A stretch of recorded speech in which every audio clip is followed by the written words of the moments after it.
Tonight, a major move in a controversial bill involving gender-affirming care for the state's youth. Advocates are applauding the move while bracing for what might be next. Aubrey Buckley has more.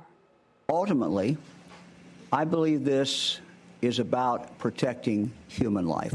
A veto from Ohio's governor Friday on House Bill 68 that would have prevented gender-affirming care for minors and put a ban on transgender athletes participating in girls' and women's sports, saying the decision should not be up to the government. A breath of relief, much needed good news as we go into the new year. Gulnar Feerasta is the senior director of programs at the LGBT Community Center of Greater Cleveland.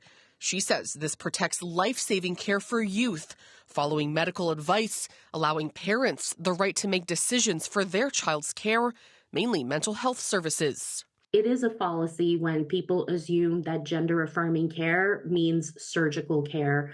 Currently in Ohio, there are no hospitals that perform any sort of gender-affirming surgeries on minors.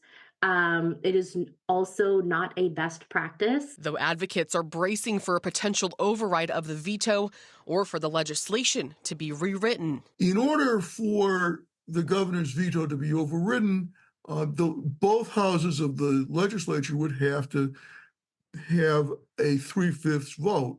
That means 20 votes in the Senate and 60 votes in the House. Case Western law professor Jonathan Enton says while Friday was the deadline for the governor to veto, there's no real timeline within the next year for legislators to respond. We've had an override of the governor's veto of the ban on local regulation of flavored tobacco products months and months after he actually cast the veto.